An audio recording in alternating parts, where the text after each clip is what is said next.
Good evening, faculty, staff, classmates, family, and friends. I am extremely honored to be standing here in front of all of you today. My classmates, my friends, my fellow graduates. For those of you who know me, you probably expected me to come up today and talk about my newborn son, Caden, and about how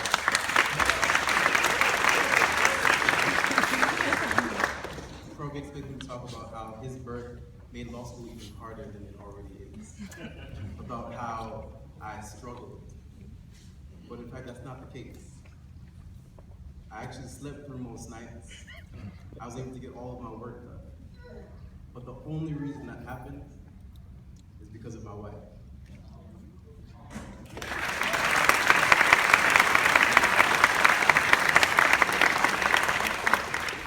I could not, and I would not be standing here in front of all of you today if it wasn't for the love, dedication, and support that I've received from my wife for the past 5 years, ever since we met as freshmen at Nova. I would be remiss if I didn't thank my entire support system, my family and my friends, my amazing parents who both served in the military and raised me and taught me that I can be whatever I want to be, and that education is the most important thing in life, besides family, of course. I also have to thank my friends. Ishmael, he's a friend I had since high school. He traveled down here from Virginia, not only to support me here at the graduation, but also to support me in my wedding, which I'm having Friday. I give a thank you to my friend Chris, who basically has been like a brother to me ever since first year. We were in section 1 together.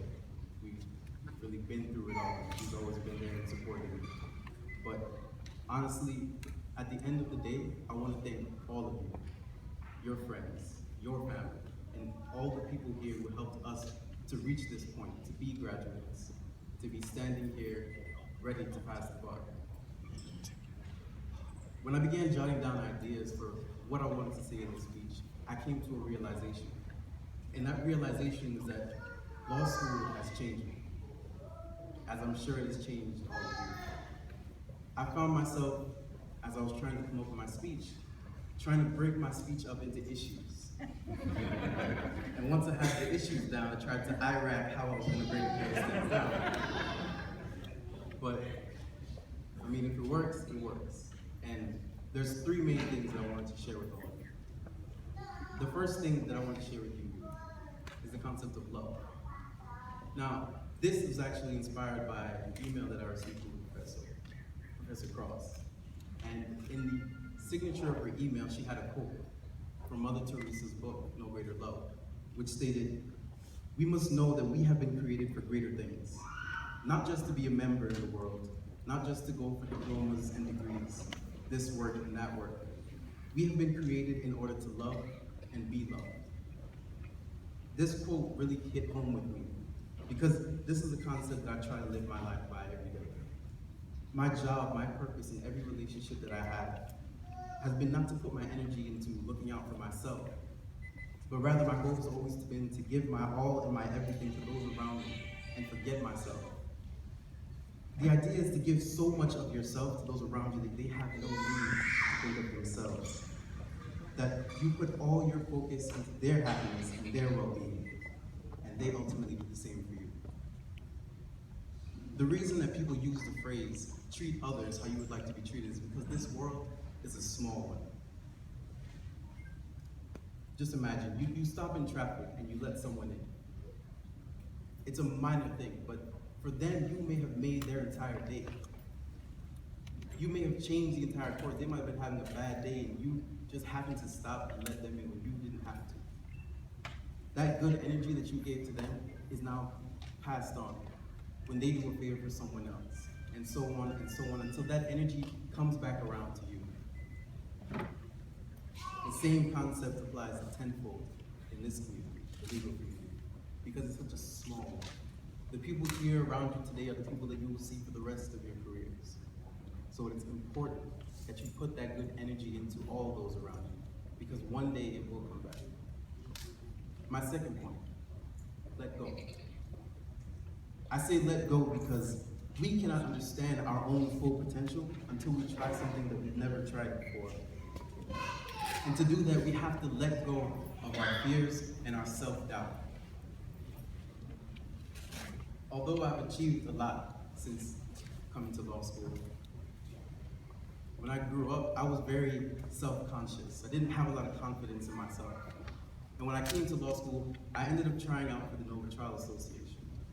And I did it not because I thought I'm gonna be the best one in there. I did it because I just thought that's what you're supposed to do. You go to law school, you try out for law review, move court. I just thought that's what you're supposed to do. But I didn't really have much faith in myself going into the actual competition. I remember clearly the morning of the competition to get onto the team. I had prepared all night, written out my notes, I was ready to go. And I walked into my first round, and I did horrible. I forgot my client's name, I was stuttering, it was a mess. And I assumed that when I sat down, the judge was critiquing me with, I don't know, I was not looking forward to it. But when I sat down, they actually gave me good responses, and they liked what I said and how I said it. And I was surprised, and the second round went even better, the third round even better then. And ultimately, I found myself as one of the top 8 competitors and over 80 students that had competed to tryout. The reason I tell you this is not because, I did great.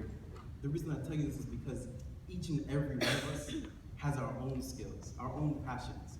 And unless we let go of our fears and put ourselves in situations that we haven't been in before, we won't know what we have the ability to do. So I challenge each and every one of you, not just the graduates, but the family, the friends, even the faculty, to put yourself into situations that you haven't been in before, to challenge yourselves to see where you can actually succeed. I probably never would have appreciated my ability to speak if I hadn't put myself in that situation. On that note, I'd like to bring you to my third and my final point. Be wise. I say be wise in terms of, in this world, your reputation is everything. The people you meet, the impressions you leave, that's what creates the memory of you in this world. Make sure that the people you meet have only good things to say about you. Be thoughtful in how you treat not only the judges, clients, opposing counsel, but everyone you meet. The bailiffs, the court reporters, everyone. You don't know if that paralegal that you yelled at is one day gonna be your opposing counsel. You don't know if that guy you flipped off in traffic is gonna be the attorney you're one day asking for a job. You don't know when that good energy you put into the world will come back around for you. I love you all. Congratulations.